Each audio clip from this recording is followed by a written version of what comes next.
I've often thought of Stefan Feld's game designs as exercises in plate spinning. I don't know if you've seen this old carnival act where you would have wooden poles standing up, you put a plate on top and you spin it till it balances and it's spinning on top of the pole, and you do another one, and you have to run back and forth and keep them all going at once.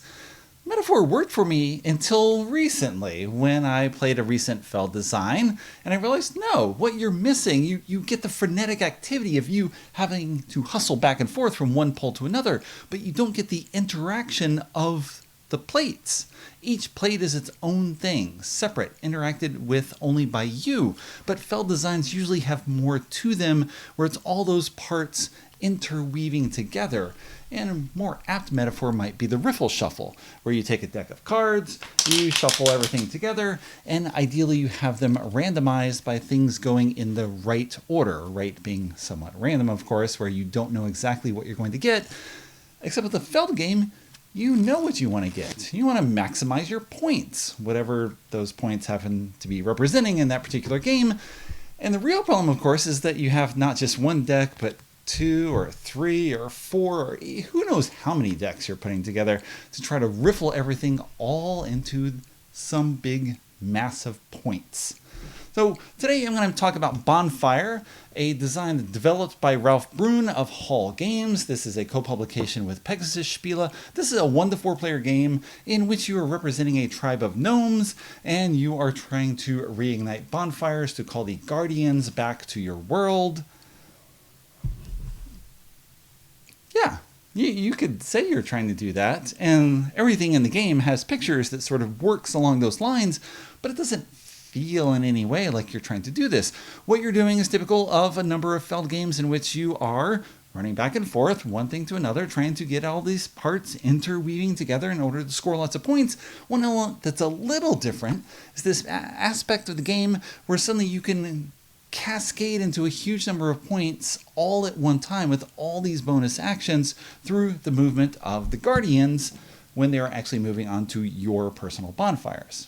Let me show you how this works. Here's the shared central game board for Bonfire set up for a 3-player game. It has a lot of different elements to it, but right now I'm going to focus on this half of the game board, specifically the 10 islands that hold tasks that players will want to complete over the course of the game. Each island starts with 2 or 3 tasks on it based on the number of players. Tasks come in 3 levels of difficulty, with blue being the easiest to complete, red being medium difficulty, and yellow being hardest. Each task has a point value, with blue being the least valuable, yellow the most, and has icons to depict what the task actually is. And initially you'll just say, I have no idea what I'm looking at, but after a game or two, everything will generally make sense. The game comes with 66 tasks, so you use at most 30 in any one game, so you have a wide variety of tasks. You'll lay them out at random, or you can sort them so you have tasks of each difficulty on an island, as suggested for the first game. In the layout here, you also have 4 other islands that have guardians on them. We'll talk about guardians in a little bit. You are going to be sailing your ship from one island to another, similar to Macau, where you're traveling around trying to pick up different things. Well, here you are trying to pick up tasks. You must go to an island by sailing, using a sailing token. You must make an offering by playing an offering token. You must pay a resource depicted on the island and a resource depicted on one of your tiles. Talk about that later. And then you take the task and you put it on your board. Ideally, you will then complete that task, at which point you will flip it over to a bonfire. You will score the points for that bonfire at the end of the game, otherwise it's worthless. And ideally you can attract a guardian to come and stand on that bonfire. They like it hot. What can I say? You have 1 guardian to start with in your own player color, and ideally you can pick up more guardians over the course of the game, primarily again by sailing your ship to an island and paying a guardian tile in order to acquire that specific guardian.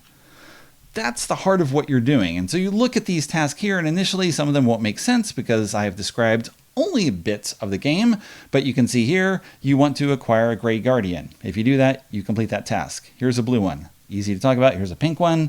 Those just came out all at random. Here I want to collect 3 red crystals on paths. Well, here's one. Crystals come in 3 colors, and they come out randomly from the pile as they were replaced. So that is somewhat difficult to do because you don't even know whether those paths will be coming out to begin with. What else can I talk about? Here you want to acquire a gnome specialist card or a gnome elder card that has a root as its cost, such as this one here, this one here. There are 6 gnome elders. They are used in every game. They are not replenished if they are taken. The specialist, you have a deck of about 30 or so, and as one is taken, you have a new one come out. They all have all unique powers on them. The elders give you points. And again, tying back to the task, if I get a root elder or a root specialist, I can activate that bonfire and get 3 points. And again, ideally bring a guardian to it. This right here, I want to get a path that has a green resource symbol on it. None of those exist right now, but there's lots in the pile, so ideally one of them should turn up at some point. This one, I need to have 4 difficult tasks or bonfires, so either in its original, yet to be completed, or completed state. If I have that on my board, I can activate this specific task. So other things don't make sense. We'll talk about these later, This one I need 4 gold. I need 3 of that green resource. If I have that on hand, I activate that task. There we go. So the tasks are all laid out and they do not change over the course of the game. So you see this initial layout, the turn 0, where you have some idea of how you want to put things together and possibly score so that you don't have to go all over the place with what you're doing over the course of the game.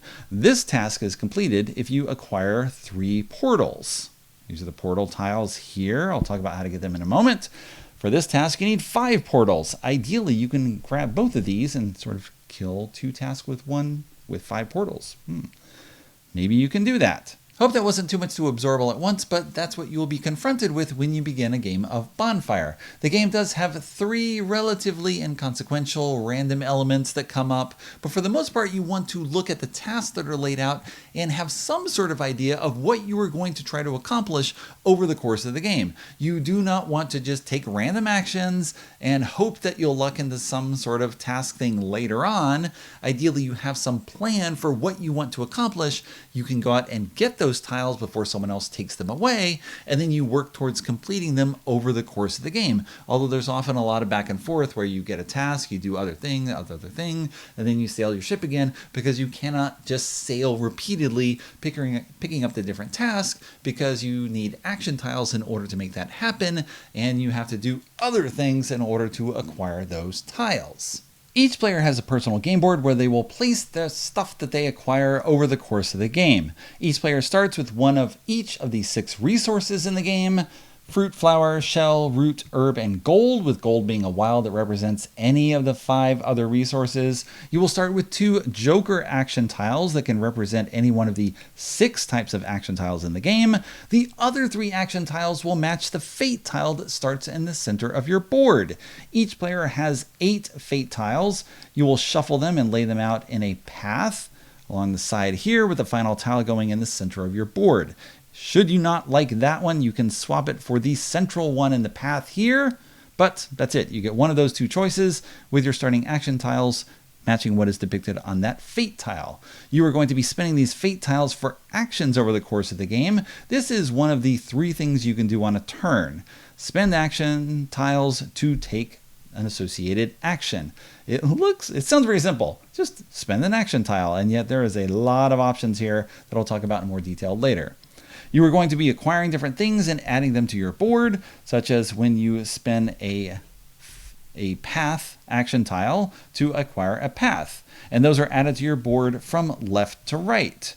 You can acquire portals by visiting the Great Bonfire, and those are added to your board from right to left. They have 7 different types of portals. You must acquire them in the proper order so that you can add them on from right to left. And each player game board has a different layout of portals, so you're not all competing for exactly the same things at the same time, but you will likely be competing for them at some point if you want to complete all 7 portals.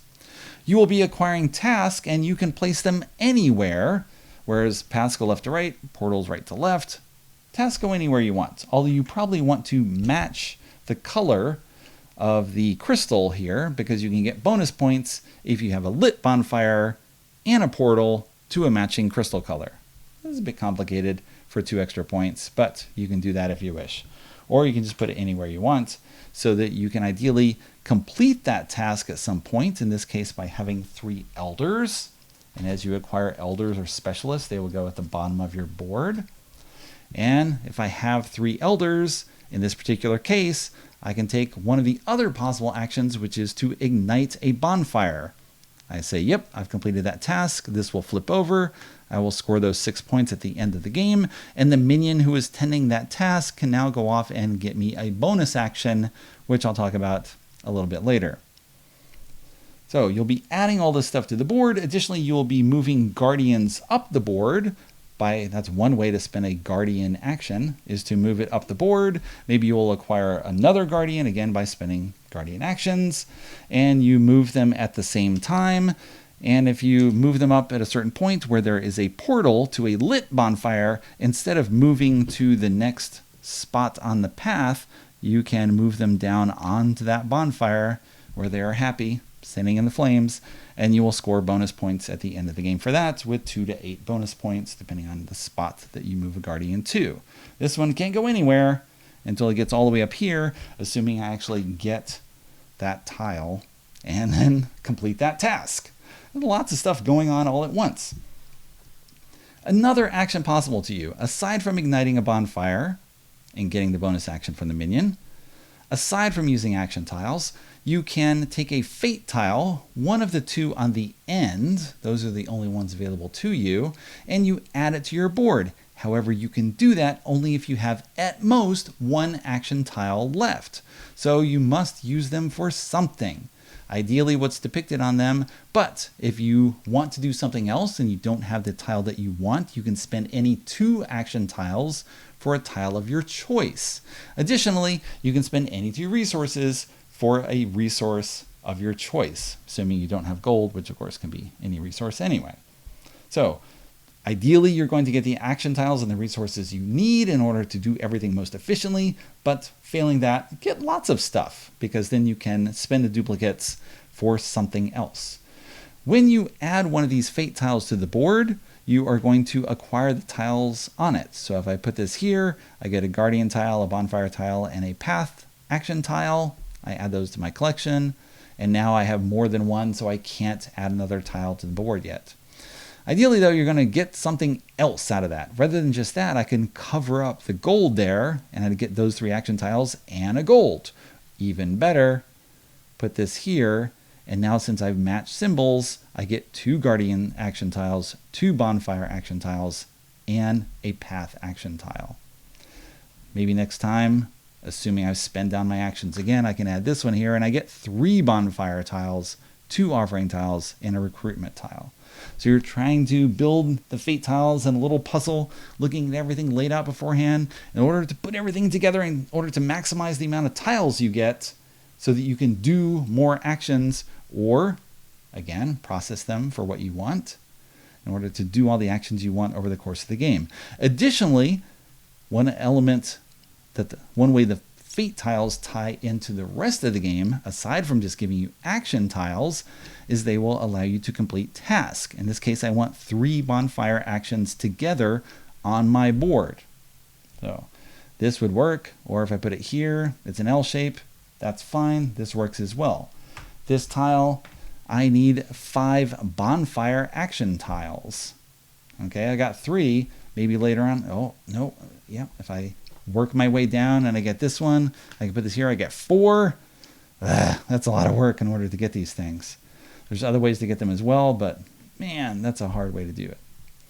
Additionally, one other thing, let's see, there's other combinations. I need both 3 silver and 3 of the recruitment ones. You can have ones like this, where I want to complete this path. If I cover all of those spaces, then this one is complete. Okay, different ways that tasks interact with your board. In addition to having this one where I need any 5 specialists or elder cards, or again, specialists or elder with a root. Nope, don't have that there. It's all different ways tying things together, but you're going to build up this personal board with lots of tasks that ideally you will complete with paths and portals so that you can move guardians, which you also need to acquire, up the paths in order to acquire more points. I've talked about the central game board and the tasks that are available to all players there. I've talked about the personal player boards and how you get your starting action tiles. Now let's put those elements together. Your ship begins anywhere on the board, and it doesn't matter because the first time that you play a ship action tile, you can move your ship to any island and take the action there if you can pay with the appropriate tile or resources. If I go to a Guardian island, for example, I can discard a Guardian tile as part of the same ship action and collect that Guardian and put it on my player board. On a subsequent turn, I can pay one action tile and I can travel one space, so to any of these 3 islands. If I pay 2 ship tiles together, I can make 2 travels. If I pay 3 ship tiles, I go anywhere I want. So I can pay a ship tile, maybe I go to this island, and I pay an offering. So this would be a second action on another turn. I'm not going to have this many action tiles available all at once, but all we're talking about here is what the tiles actually do. I can sail to this island and I can pay an offering action tile. In order to make an offering, I must offer a shell and one of the resources that matches one of my top offering tiles, such as the flower. And those go out of the game. This comes on, and maybe I take this tile here where I think I want to get the blue Guardian. I'm going to place it somewhere on my player board. If I want on a later turn, I can make another offering on the same island, but now I have to pay 2 offering tiles. So having multiples of tiles is good because you can do more things. More sailing tiles means I can sail all at once wherever I want on the island if I have 3 action tiles, as opposed to sailing once for an action, sailing once for another action, sailing for another action, and so on. You want to compound everything together and do more at once. So I can pay 2 offering tiles, and let's say I get this one. Again, I have to pay a shell. Well, let's make it a gold since I don't have any shells right now, and a fruit because that matches what's on top of this offering tile. And I'll take this task and put it somewhere on my board.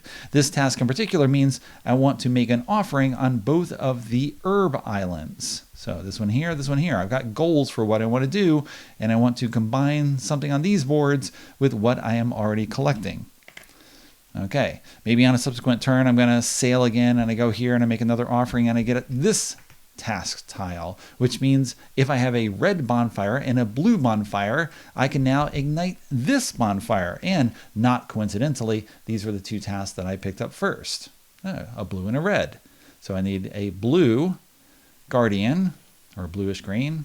Colors are a little wonky, and I need to offer here. Oh, wait a minute. I need to make an offering on a plant island. Well, here's a plant island right here. And if I acquire this tile, now I've made an offering. Now I know I need to get over here and do this one. So that's how the action tiles are going to flow here with the sailing and the offerings. So offerings are good only for picking up tasks. Sailing is good only from going to one island to another in order to get guardians or other tasks. What are the other things that you're doing? Well, there are the recruitment tiles. I can pay 2 recruitment tiles and 1 resource, so those 2 in this route, and I can acquire a specialist with a route or an elder with a route. These give you points immediately, so typically you want to get these at the end of the game because this gives me 1 point for each of my bonfires, which right now is 0. So no points, I would just get the card itself. I start with, this would give me 1 card for the card here, but otherwise no points, no points, no points, and 1 point because you get 1 point for each fate tile that's on your board. These are terrible to start with, but they are what you want to get at the end because you'll usually get 5 to 7 points from them. These give you some special ability. This one lets you place portals where you wish. You don't have to go in order, and here you get to, I think, extend your grid. And here you can place a minion on a special bonus action. Talk about those. That you've already claimed. Normally you can claim each one only once. Here, when you move the pink guardian up your path, then you get double the resources. Well, that's good. Here, well, we'll talk about that in a moment with the bonfire. Here you can use the joker action as 2 of something. So I can spend 1 joker action and make it 2 ships so I can sail 2 paths. Okay, so that's what these are. I can alternatively spend 1 tile and 2 resources. So here's 2 routes with a tile, and I get 1 of those cards. That's what these are good for. Again, you're spending 1 or 2, just like you're spending 1 or 2 sales, 1 or 2 offerings. The bonfire in the center gets you the portals, and you need the portals so that the guardian will be able to access the bonfire. There's other reasons to get portals as well, such as points off the elder or a bonus here. Talk about that in a moment. But the first player who spends a bonfire action can spin the bonfire to whichever section they want. And each section that you go to has 3 things in it. It has a collection of portals, and this is just based on the player count. It has an action tile, and it has a resource or points. And I get 2 of those 3 things. So I can get a portal and a ship tile, a ship and an herb, or an herb and a portal. My choice. If I have this specialist card, then I get all 3 things. I cannot repeat. They must be 3 different things. That's awesome. I played one game with that. It was great going there and getting all this extra stuff. Why not get extra stuff if you need it? Right? That's what you would think. If you spend, once the bonfire is pointed at a particular space, if you spend 1 bonfire, then you go clockwise 1 space and you choose 2 things off here. If you spend 2 bonfire action tiles, you go 1 or 2 spaces, and if you spend 3, as you might guess from the ships, you can go anywhere.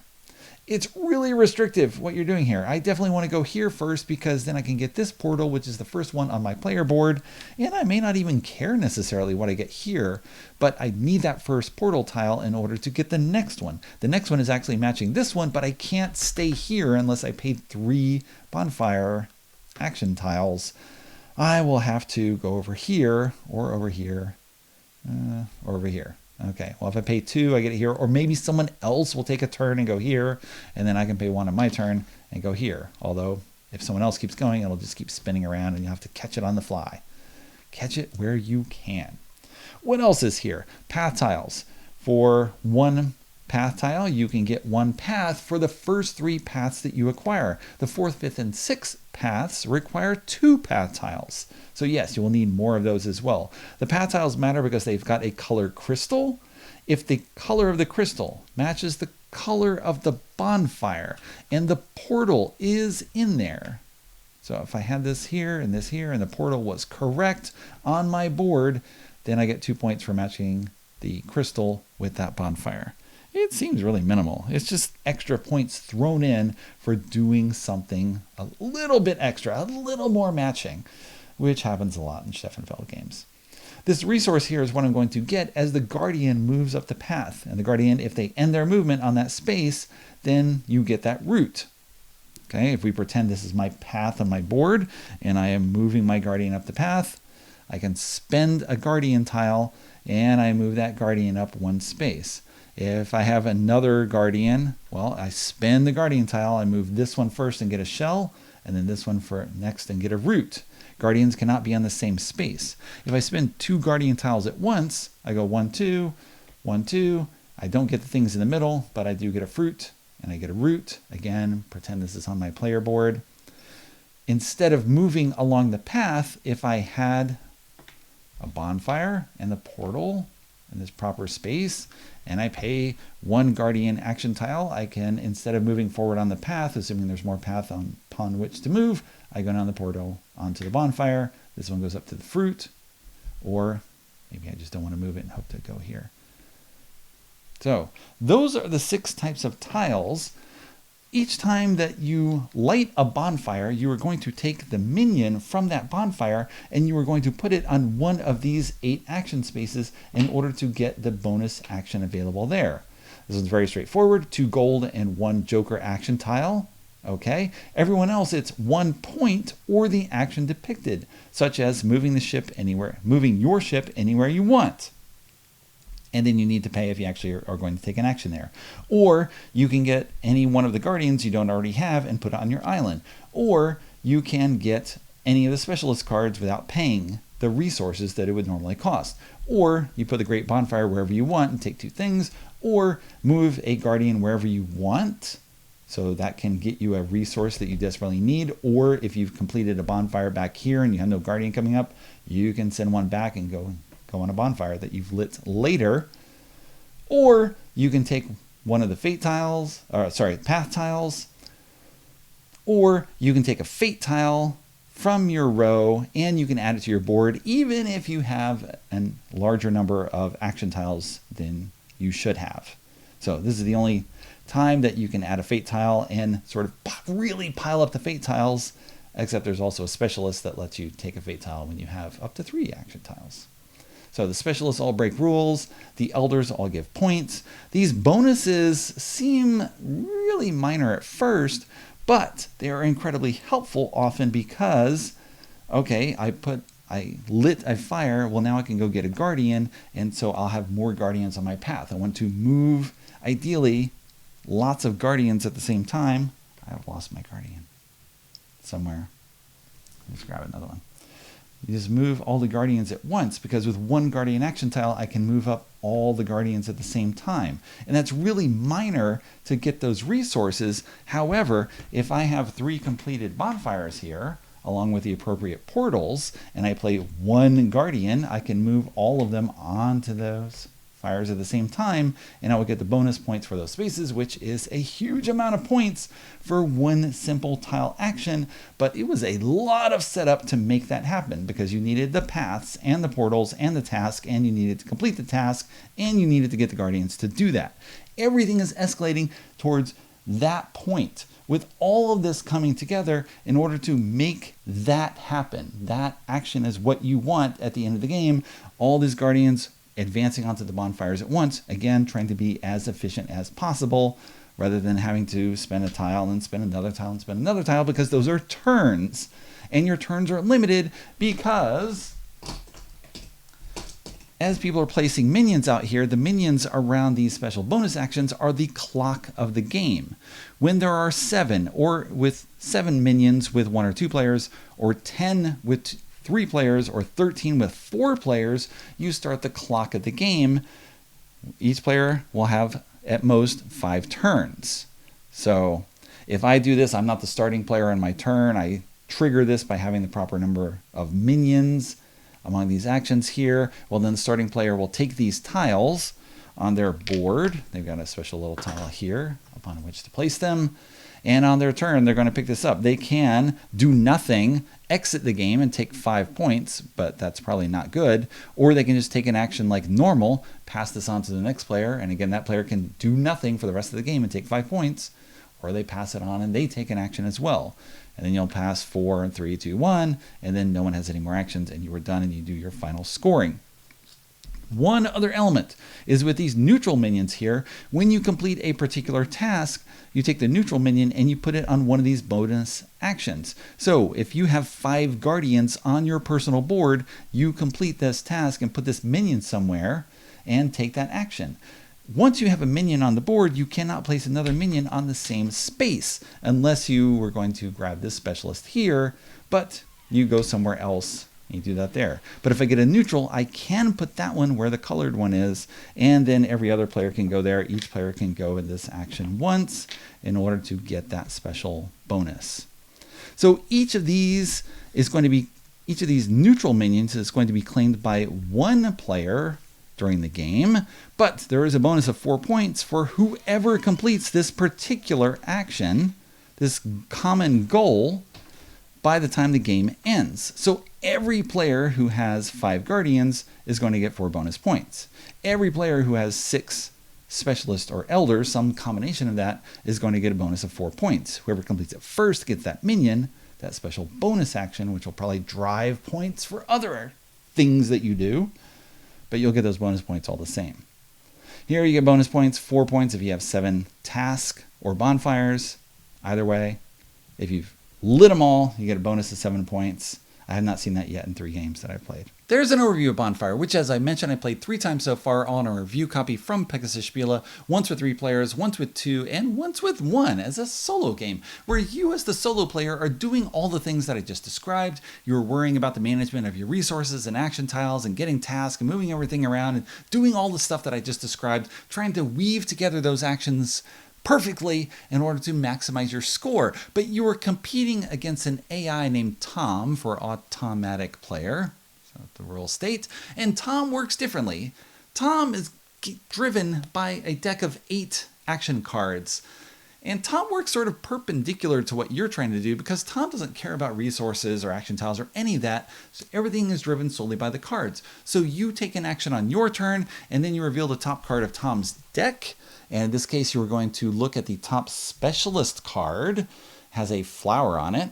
And then you're going to look at the 2 islands that have a flower on them. And whatever the highest value task is on those 2 islands goes on the Tom's board, Bonfire lit. Doesn't matter what the task is. Tom doesn't care. It's just done already. And then you take an action, and then Tom's going to do something else. So you reveal another specialist card, and Tom acquires all the path cards that show that resource on it. Could be 0, could be all of them. Whatever. It's just kind of random. Tom's going to get a guardian that Tom doesn't already have. Doesn't matter. It's not going to move those guardians. They don't go anywhere. It's not going to go on the bonfires. Tom's going to acquire the lowest value task on one of those 2 islands that matches the resource shown there. Tom is going to move the bonfire to get whatever portal he needs next. Doesn't matter where it is, just rotate clockwise until boop, get that portal. You got 2 of those, so he's going to get 2 portals a turn, just like he gets 2 tasks a turn. There's a second path card, and there's a specialist card where, again, maybe gets nothing, maybe gets 1, 2, or 3 cards. It's just kind of random out of nowhere. Tom doesn't care. It's just stuff maybe flying in and maybe not. And now the game is going to end one of 2 ways. One is the regular way, which is the same in the 2-player game, where you have 7 minions out on the board and you're going to start the timer. Or if you've completed Tom's deck 4 times, well, then Tom has acquired 7 tasks. That's full. He's acquired 7 portals. That's full. And all 4 guardians to match the guardian he starts with. So Tom is going to acquire those 3 common goals for guardians, portals, and tasks, or bonfires, regardless of what you do. Well, if you get there first, then you get them, but Tom is definitely going to take them, unless somehow you can end the game early by getting lots of minions out there. So Tom's going to acquire those 3 bonuses, possibly getting the specialist bonus as well, possibly getting the path bonus, depending on whether the tiles and cards just turned up that way for him. Additionally, he's going to get all the bonfire points, but no guardian points, because guardians aren't moving. And there's no points for leftover resources and action tiles. Maybe the portal, the path crystals are going to match the color of the task tile. Maybe. So it's kind of weird and random in how Tom gets divvied out the points, but the randomness, I guess, has worked out. I assume that Ralph Bruin has worked everything to death in order to make sure this works, because he is a dedicated developer who has a long history of doing good things. So that's there if you want it, but it also feels somewhat random because, of course, you can be trying for particular goals, and if you're playing with opponents, with human opponents, you have some idea of what they're trying to do. Or you can just say, well, they don't have any offering tiles and they don't have enough here. Well, they could use a joker and put this together, but their boat's not on that island and all this. But then Tom comes along and he's just like, whoop, here's a route and it's the most expensive one and it's mine. Even though you were trying to get it, now it's mine. So your plan is wrecked. So it works very differently from a human game where you can anticipate what the other players are doing and try to play against them. What cards are they trying to get? Where they're going to move the bonfire? What portal tile do they need next? You can see what portal tile Tom needs and maybe what the bonfire will turn to, but of course you don't know when that's going to happen in the game, and so you have to react to that. Okay, that element sort of works like humans, because humans work a little differently too, going for that bonfire, at least in the 2 games I played with people. It works a little differently just because you're competing against this force of randomness, which is very different from the human players. And you see the person putting together their fate tiles the right way. You see what they're specializing in. Oh, they just got a whole bunch of sailing tiles. Okay, here's what they're going to be looking at next for the next few turns. And you can play against that to some degree, or anticipate what they're trying to do, or look at their other elements on the board and play against that. It's all the kind of indirect interaction, which is very familiar from lots of Feld games, in which I'm competing for task and for specialist and for portals, control of the bonfire. I'm competing for common goals, but I've got my own things and I'm pretty much in control of what I'm doing. Pretty much. But like any other Feld game, you will undoubtedly do better the more that you play it. We played that first game, okay? Player 1 They left. They had an appointment to go do something. And again, we're playing out on the porch, on my screened-in porch with masks on, just to cover the ground here. They left, so we played again with a 2-player game, and the other player who won that second game, that 2-player game, did 50% better in terms of the points they acquired, and I only did like a third better. But you will definitely do better as you see how to weave those actions together and not waste turn doing things. That's kind of a hallmark for all these failed games, where you start to see how to layer all those pieces together and get everything working exactly the right way. Where you look at the end of the game and you say, oh, I had these 4 resources left in these 2 action tiles, which means I wasted my time because I acquired these things and I didn't use them. I should have done something else instead of getting these, or I should have put these to use in some other way. It's the type of game where 2 days later you find yourself realizing that I took this particular action to acquire a portal tile so that I can complete the portal row and get the bonus, when instead I should have used these other resources and some jokers by putting together action tiles and gotten a 6th specialist elder to get that bonus, because I would have gotten the 4 points either way for getting 6 specialists card or 7 portals. That's 4 points either way. But if I'd gotten the elder card that paid out for specialists and elders, that would have been 6-point bonus versus 2 for the other thing. That would have been 4 more points. And I still wouldn't have won that 2-player game, but I would have had 4 more points. A little desperate, this like desperate struggle for points. It makes you feel a little dirty in a bit. You're just like, I'm going to maximize all this and get all these different things, all these special ways, and pile up those points. That's all I care about. In a way, you're just competing against yourself as much as other people, because I just want to do things the best way possible. And one way to judge that, of course, is whether I won the game. But another way to do that is how much you stay up late at night saying, oh, I could have done this a little differently, and I've done this little thing. You're replaying bits of the game over and over in your mind. That happens a bit too. So, there you go. Quick overview of Bonfire. 1 4-player game. Plays in 90 minutes or so from Hall Games, Pegasus Spiele, Steffenfeld, and developer Ralph Brun.